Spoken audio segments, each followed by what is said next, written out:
नमस्कार, प्रदेश का number 1 news channel news 18 Rajasthan पर आप सभी का स्वागत। मैं हूं आपके साथ हेमंत कुमार। चलिए खबरों की शुरुआत करते हैं। प्रधानमंत्री नरेंद्र मोदी का मानगढ़ धाम के दौरे को लेकर के बड़ी जानकारी की। प्रधानमंत्री नरेंद्र मोदी कल मानगढ़ धाम के दौरे पर होंगे और आदिवासियों के आस्था स्थल पर प्रधानमंत्री एक बड़ी जनसभा को भी संबोधित करेंगे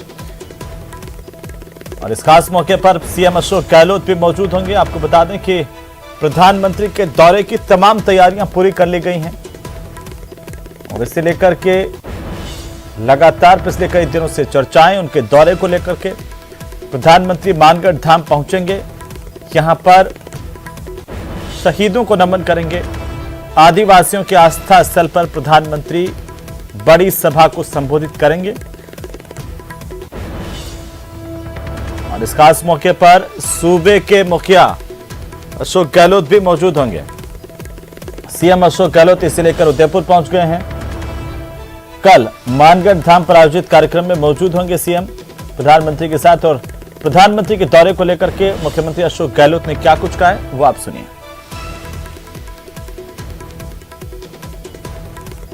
प्रधानमंत्री जी को तो इस बात की जानकारी है क्योंकि बड़ा लगातार हम लोगों ने दबाव बनाया भी है।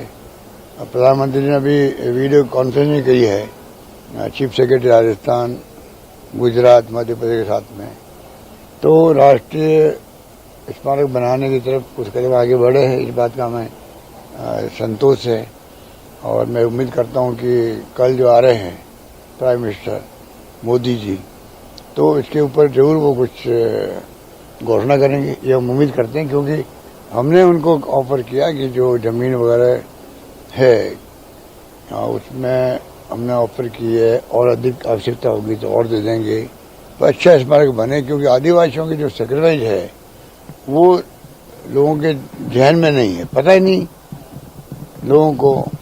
फ्रीडम मूवमेंट की बात होती है, सब बात होती है, पर आदिवासियों ने 1913 के अंदर अगर 1500 फिगर तो हैं, क्या उस जमाने के अंदर गोविंद गुरु के नेतृत्व में आंदोलन हो, फिर फायरिंग हो, इतने लोग मारे जाए और 10 साल तक लगभग शायद वो जेल में रहे गोविंद गुरु। तो इतनी बड़ी घटना है, तो वो पूरे राष्ट्रीय स्तर पर जलियांवाला बाग है, उसकी चर्चा होती है, मानगढ़ की चर्चा नहीं होती है। इसलिए हमने 22 साल पहले जब मैं मुख्यमंत्री था तो हमने पहली बार वहां पर स्मारक बनाया है। तो वहीं प्रधानमंत्री मोदी के मानगढ़ धाम के दौरे से पहले प्रदेश का सियासी पारा हाई है। कांग्रेस ने प्रधानमंत्री के कार्यक्रम को चुनावी स्टंट करार दिया है और कहा है कि पीएम मोदी आदिवासी वोटों के लिए मानगढ़ आ रहे हैं, क्योंकि गुजरात में अभी चुनाव होने हैं, वहीं राजस्थान और मध्य प्रदेश में भी अगले साल चुनाव है। अगर पीएम मोदी मानगढ़ को राष्ट्रीय स्मारक घोषित करते हैं तो हम उसका स्वागत करेंगे।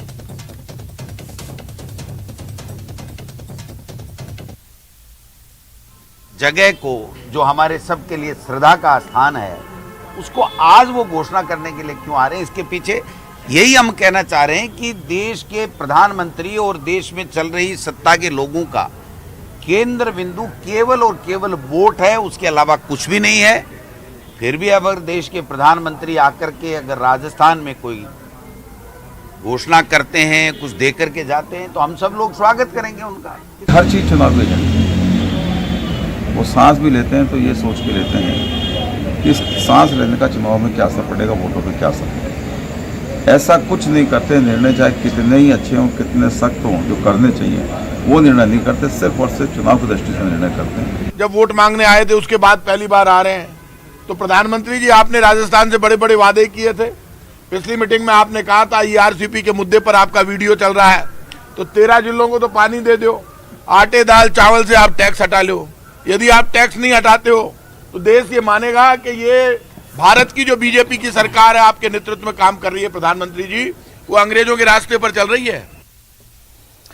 और इसी बीच गुजरात के मोरबी पुल हादसे को लेकर के बड़ी जानकारी सामने आई है कि गुजरात मोरबी पुल हादसे पर अब एक्शन हुआ है। ठेकेदार, मैनेजर, टिकट कलेक्टर पर कार्रवाई की गई है। सिक्योरिटी गार्ड समेत 9 लोगों की गिरफ्तारी हुई है, जिनसे पूछताछ जारी है। और भी कई लोगों की गिरफ्तारी इस पूरे मामले को लेकर हो सकती है। हादसे में अब तक 134 से ज्यादा लोगों की मौत होने की जानकारी है। सेना ने अभी भी मोर्चा संभाल रखा और लापता लोगों की लगातार तलाश की जा रही है। बहरहाल दो अलग अलग तस्वीरें, एक हादसे के वक्त की तस्वीर है, दूसरी जो आखिरी तस्वीर आपके टीवी स्क्रीन पर वो दिन की तस्वीर, जहां पर राहत और बचाव का काम लगातार जारी है। सेना की ओर से अभी भी सर्च ऑपरेशन चलाया जा रहा है। कुछ लोग अभी भी नदी के अंदर हो सकते हैं, उनके शव लगातार निकाले जा रहे हैं। इस बात की जानकारी गुजरात पुलिस की ओर से दी गई है। आईजी की तरफ से प्रेस कॉन्फ्रेंस करते हुए बताया गया कि 9 लोगों की गिरफ्तारी हुई है। इस पूरे मामले को लेकर और भी कई गिरफ्तारियां हो सकती हैं।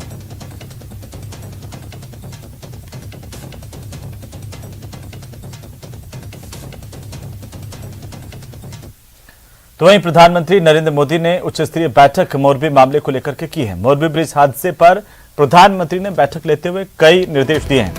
राहत और बचाव कार्य की समीक्षा प्रधानमंत्री की तरफ से की गई और साथ ही साथ प्रभावित लोगों को हर संभव मदद देने के निर्देश पीएम मोदी ने दिए हैं। इस हादसे में करीब 134 से ज्यादा लोगों की मौत हुई है। मेंटेनेंस कंपनी के 9 लोगों को गिरफ्तार किया गया है, जिनसे पूछताछ की जा रही है।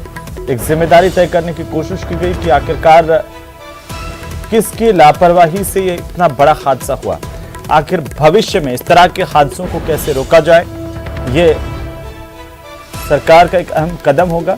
बहरहाल इस पूरे मामले को लेकर के प्रधानमंत्री ने उच्च स्तरीय बैठक बुलाई, कई दिशा निर्देश दिए हैं। तो वहीं मुख्यमंत्री अशोक गहलोत गुजरात से उदयपुर पहुंचे और सीएम अशोक गहलोत ने मीडिया से बातचीत करते हुए हादसे पर गहरा दुख प्रकट किया है। वहीं मुख्यमंत्री अशोक गहलोत ने इस हादसे के जिम्मेदारों पर कार्रवाई की मांग की है। बड़ी घटना है और हमारे पार्टी हाईकमान ने भी कहा भी आप सबको जाना है वहाँ पे, तो सभी लोग कल रात को पहुँच गए थे। आज हम लोग पहुँचे तो बड़ा हृदय विदारक घटना है और इतने लोग मारे जाना, 135 ज़्यादा फिगर तो ऑफिशियली है, हो सकता और भी लोग मारे गए हों। तो घायलों से हम लोग मिले, दाह संस्कार के वहाँ पे प्रार्थना हो रही थी, वहाँ भी हम लोग गए, ऑन द स्पॉट भी देखा। तो पूरा जो है 5 दिन पहले वो प्रारंभ हुआ था और किस लेवल पे लापरवाही हुई है ये जांच का विषय है। तो हमने कहा भी आप हाईकोर्ट के जज से जांच करवाएं या कमीशन बैठाएं तो सबके बयान होंगे, पब्लिक भी आएगी, चश्मे गवाह भी आएंगे, बैकग्राउंड में जो लोग थे रिनोवेशन करने वाले वो भी आएंगे, सब अपनी बात करेंगे, सच्चाई सामने आएगी तो एक दोषी होंगे, सजा मिल पाए तो पब्लिक का कॉन्फिडेंस बढ़ेगा सरकार पर कि हाँ ये सही निर्णय किया। अभी सरकार ने जो कमेटी बनाई वहाँ पर 2-3 अधिकारियों की, उससे तो लोग विश्वास नहीं करेंगे। जनता ने बहुत, जो लोकल लोग थे वहाँ, उन्होंने बहुत अच्छा काम किया बचाने का, क्योंकि टीमें तो बाद में आई थी जो बचाने की, SDRF वगैरह। लोकल लोग जो है हिंदू थे, मुस्लिम थे, सभी लोगों ने जो है तत्काल वो उन्होंने रेस्क्यू ऑपरेशन शुरू कर दिया। उससे भी कई लोग बचे, घायल भी हुए तो उनको भिजवाया गया अस्पताल। तो इस प्रकार से मैं समझता हूँ कि इमीडिएट जरूरत इस बात की है कि घायलों को तो पूरा इलाज मिले, जो हम देख के आए हैं, बात करके आए हैं, और दूसरा मृतक जो है उनके परिवारों को एक प्रकार से मुआवजा मिले, क्योंकि वो पूरे घर उजड़ गए, वहाँ पर उजड़ गए हैं। कई लोग तो परिवार में 2-3 दिन 4 लोग चले गए, तो उनको सीएम रिलीफ फंड है या पीएम रिलीफ। तो चलिए आगे बढ़ेंगे और इसी बीच अलवर से बड़ी खबर मिल रही है, जहां पर कब्रिस्तान की जमीन की डिक्री पारित करने के मामले को लेकर राज्य सरकार ने बड़ी कार्रवाई की है। सीएमओ के दखल के बाद यह बड़ी कार्रवाई, और आपको बता दें कि अलवर के एसडीएम प्यारेलाल सोंटवाल और तहसीलदार कमल पचौरी को निलंबित करने के आदेश जारी किए गए हैं। जानकारी के मुताबिक एसडीएम और तहसीलदार ने कब्रिस्तान की जमीन पर डिक्री पारित कर दी थी। इसको लेकर मुस्लिम समाज के लोगों ने प्रदर्शन किया और आरोप लगाए। साथ ही मंत्री टीकाराम जूली पर भी मिलीभगत के आरोप लगाए गए थे और मुस्लिम समाज के लोगों ने आरोप लगाए थे कि आखिरकार मंत्री के दबाव के चलते एसडीएम तहसीलदार ने मिलीभगत करके कब्रिस्तान की जमीन की डिक्री पारित कर दी और इसे तुरंत निरस्त किया जाए। मुख्यमंत्री के संज्ञान में मामला आते ही सीएमओ तक शिकायत की गई थी और आखिरकार इसे लेकर आदेश जारी किए गए हैं। उप शासन सचिव की ओर से दोनों के निलंबन के आदेश जारी किए गए हैं। एसडीएम प्यारेलाल सोंठवाल और तहसीलदार कमल पचौरी को निलंबित किया गया है। तो चलिए अगली खबर का हम रुख कर लेते हैं। राजस्थान बेरोजगार एकीकृत महासंघ की ओर से सरकार पर बेरोजगारों को परेशान करने के आरोप लगाए गए हैं। इस दौरान संगठन की ओर से कहा गया कि 30 दिनों से बेरोजगारों का सत्याग्रह चल रहा है। युवाओं को 3 बार हिरासत में लिया गया। सरकार को वादे याद दिलाना क्या गुनाह है। साथ ही यह भी कहा गया कि मांगों पर बातचीत नहीं हो जाती और मुख्यमंत्री से मुलाकात नहीं होती तब तक उनका आंदोलन जारी रहेगा।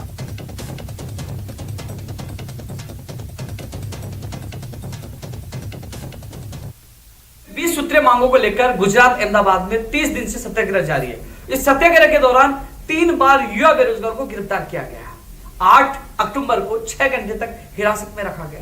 वहीं 17 अक्टूबर को 22 घंटे तक क्राइम ब्रांच अहमदाबाद द्वारा हिरासत में रखा गया और कल सुबह मुझे 5 बजे एक बार फिर हिरासत में ले गया। और आज वही पुलिस के द्वारा जब मैं गेस्ट हाउस में नहाने धोने के लिए आया तो अब नीचे पुलिस बैठी है और नजरबंद हमें किया गया है। क्या हम आतंकवादी हैं? क्या मैंने युवाओं की आवाज उठा के गुनाह कर दिया? क्योंकि कांग्रेस सरकार ने बजट में घोषणाएं की थी, मंत्रियों का लिखित समझौता था, इसके अलावा आंदोलनों के समझौते थे, लखनऊ समझौते। उन मांगों को पूरा करने के लिए लगातार हम सत्याग्रह कर रहे हैं। क्या सत्याग्रह करना सरकार को वादे याद देना गुनाह है? क्या लगातार पुलिस हमें किस दिनों में गिरफ्तार कर रही है? चलिए आगे बढ़ेंगे। श्रीगंगानगर के पदमपुर में हुए 5 साल के तुषार हत्याकांड मामले को लेकर पुलिस और परिजनों के बीच गतिरोध बरकरार है। परिजनों ने यहां पर पोस्टमार्टम के बाद शव लेने से इनकार कर दिया।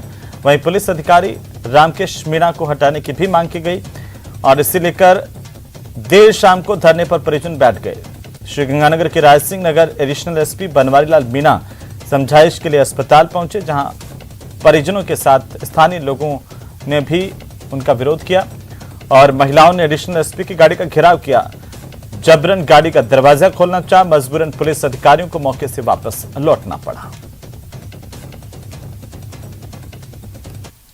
तो वहीं बूंदी जिले में नैनवा कस्बे में तालाब में नहाने गए 2 बच्चों के डूबने से मौत हो गई। घटना की सूचना मिलने पर मौके पर पहुंची पुलिस ने दोनों बच्चों के शवों को बाहर निकलवाया।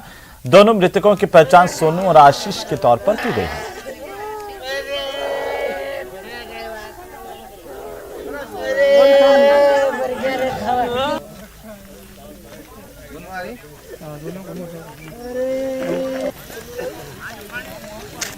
उधर कोटा में ट्रेन की चपेट में आने से एक किशोर की मौत हो गई। मृतक का नाम अंकुश था और केशोराय पाटन का रहने वाला बताया जा रहा है। ये 10वीं कक्षा में पढ़ता था।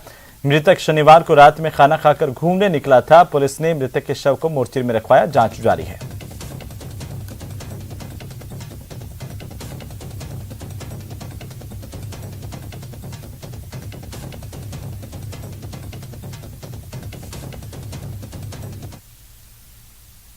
जिसके जाके देखा तो उसके सिर ट्रेन से कुचला हुआ था, इस वजह से पहचान नहीं हो पाई थी, इसलिए अज्ञात में मर्ग दर्ज कर इसको केशोराय पाटन से कोटा मोर्चरी में शिफ्ट करा था। आज इसके परिजनों द्वारा शिनाख्त की गई तो मृतक का नाम अंकुश पुत्र घनश्याम जाति गुर्जर निवासी शंकर कॉलोनी केशोराय पाटन का निवासी था। तो वहीं अलवर के सरिस्का के अलावा बाला किला बफर जोन में भी पर्यटकों को अब बाघ की साइटिंग हो रही है और ऐसे में पर्यटकों की संख्या में भी इजाफा हो रहा है। सोमवार को सफारी के लिए पहुंचे पर्यटकों को बाघ के शावक दिखे और इस दौरान शावकों ने एक भैंस का शिकार किया। यह देखकर पर्यटक खासे रोमांचित हुए। सरिस्का बफर जोन में करीब 1 साल पहले बाघिन ST-19 ने अपनी टेरिटरी बनाई थी और इसी पर सरिस्का की तरफ से नया सफारी रूट शुरू किया गया। यहां पर बाघिन ने 2 शावकों को जन्म दिया जो कि अब 1 साल के हो चुके हैं।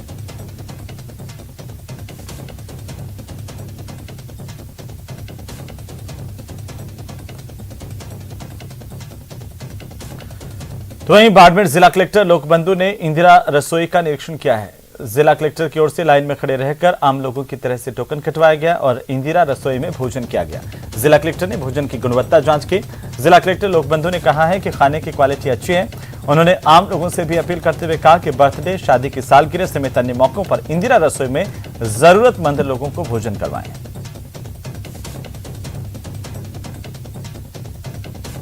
राजस्थान में इंदिरा रसोई के तहत आम जो गरीब है, जो जरूरतमंद है वह भूखा नहीं सोए, इसके लिए इंदिरा रसोई शुरू की गई है। और इसका औचक निरीक्षण के लिए आज बाड़मेर के जिला कलेक्टर यहाँ पहुंचे हैं। उन्होंने खुद ने भोजन तो किया ही है, साथ ही सारे अधिकारी जो जिले लेवल के थे वो सभी ने भोजन किया। सर, किस तरीके का भोजन था, क्या संदेश है आम जनता को? खाने की जो क्वालिटी थी और टेस्ट था वो बहुत ही अच्छा था। और जो निर्देश हैं कि एक चपाती के साथ दाल, सब्जी, अचार होना चाहिए, वो सब कुछ यहाँ पे था। और जो संस्था है और नगर परिषद है बहुत ही अच्छा काम कर रहा है। मेरा लोगों को यही संदेश है कि कोई भी व्यक्ति शहर में जिसको भी ज़रूरत हो, हमारे यहाँ पे बाड़मेर में 9 इंदिरा रसोई हैं, बालोतरा में 9 इंदिरा रसोई हैं, सिवाना में, जो भी व्यक्ति बाहर से कहीं अपने काम के लिए आता है वो 8 रुपये में अच्छा खाना यहाँ खाए। राज्य सरकार भी यही चाहती है, किसी भी व्यक्ति को खाने के लिए एक्स्ट्रा पैसा नहीं देना पड़े। राज्य सरकार इसमें इसलिए 17 रुपये अपनी तरफ से दे रही है कि खाना अच्छा मिले। सर, सबसे बड़ी बात ये कि आपने खुद ने भोजन किया है, किस तरीके का टेस्ट था और आम जो लोग हैं उनको क्या कहना चाहेंगे? साथ में एक आपकी अपील भी रहती है कि कोई भी अपना ओकेजन हो तो इस तरीके की इंदिरा रसोई में पहुंच करके यहाँ पर व्यवस्था की जाए। नहीं, देखिए 8 रुपये में यहाँ पे रोटी के साथ दाल, सब्जी, अचार जो एकदम घर पे बना हुआ उस तरह की क्वालिटी है। मेरा लोगों से यही कहना है कि आप लोग राज्य सरकार की इस विशेष जो स्कीम है इसका फ़ायदा उठाएं। और लोगों से अपील है कि आप लोग कोई भी अपने घर में कोई त्यौहार है या कोई स्पेशल ओकेजन है, बर्थडे है, एनिवर्सरी है, तो अगर आप यहाँ आके स्पॉन्सर करेंगे आपको भी अच्छा लगेगा, आप लोगों को खाना खिलाएंगे। और मैंने अधिकारियों से भी अपील की और काफ़ी अधिकारी इसमें आगे आए, तो मैंने स्वयं भी स्पॉन्सर किया। तो आप लोगों से भी यही अपील है और लोगों से भी आपके माध्यम से अपील है कि आप लोग आगे आएँ और इसमें स्पॉन्सर करें और लोगों को खाना खिलाएं। तो ये जिला कलेक्टर का साफ तौर से कहना है कि आम लोग जो जरूरतमंद है वो यहाँ पर आके खाना खाए और जो जिनके घर पे ओकेजन है वो यहाँ पर पहुंच करके अपनी व्यवस्था देख सकते हैं, ताकि भूखों को अगर खाना खिलाने में इससे बड़ा पुण्य का काम हो नहीं सकता है। नंद था, न्यूज़ 18 बाड़मेर। तो वही राजस्थान ओलंपिक संघ पिछले 1 साल से 2-2 गुट यहां पर काम कर रहे हैं और दोनों गुटों के पदाधिकारियों के अपने अपने दावे हैं, मगर खेल संघों में वर्चस्व की लड़ाई राज्य के खिलाड़ियों पर भारी पड़ रही है। रिपोर्ट देखिए। ओलंपिक संघ में ऑल इज नॉट वेल, गुटों की लड़ाई खिलाड़ियों पर भारी। कब खत्म होगी वर्चस्व की जंग? 40 साल तक जो खेल संघ एकजुट और मजबूत बना रहा वो सिर्फ 1.5 साल में बिखर गया। जी हां, हम बात कर रहे हैं राजस्थान ओलंपिक संघ की, जो आज 2 गुटों में बटा हुआ है। दोनों ही गुट खुद को असली और वास्तविक बता रहे हैं। अरुण सारस्वत गुट का आरोप है कि IOA के सचिव राजीव मेहता के साथ मिलकर गलत संघ का गठन किया गया है। दोबारा चुनाव हो जाएं तो दूध का दूध और पानी का पानी हो जाएगा। जो आंतरिक यहाँ की दिक्कतें भारतीय ओलंपिक संघ से हो चाहे राजस्थान ओलंपिक संघ के इंटरनल मामले हैं, उन पर हमारा गहनता से विचार हुआ।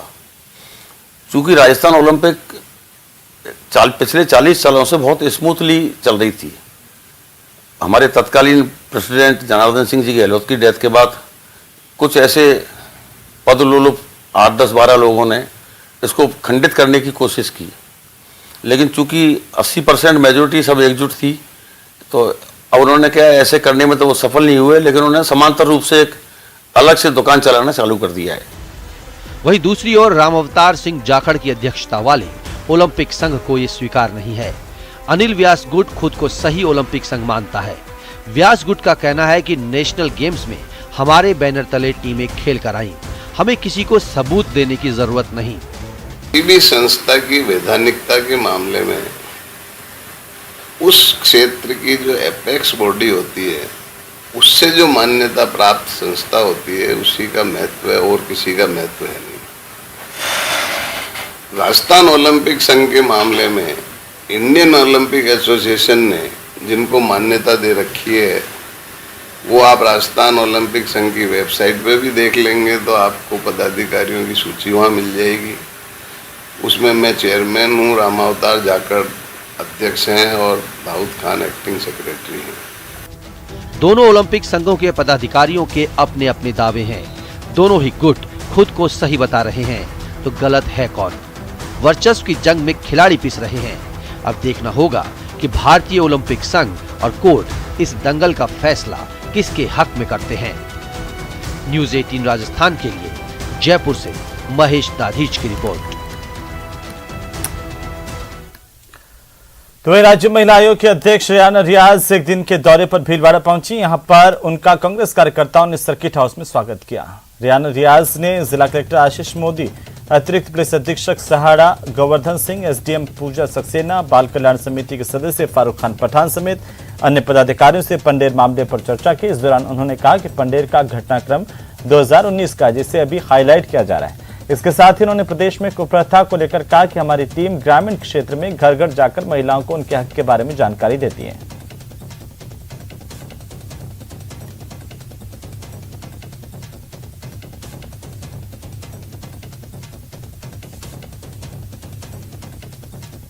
है कि क्या करें, रोजगार के लिए जो 2019 का जो मुद्दा है उसको उठा करके लेके आए, जिस पे कार्रवाई हो चुकी है। उस बात को फिर उठा करके जिंदा करना ये काम की तरीका है। और प्रशासन से मेरी बात हुई है, प्रशासन ने 3 दिन के अंदर सारा जांच कर करके सारी चीज़ें बताया गया।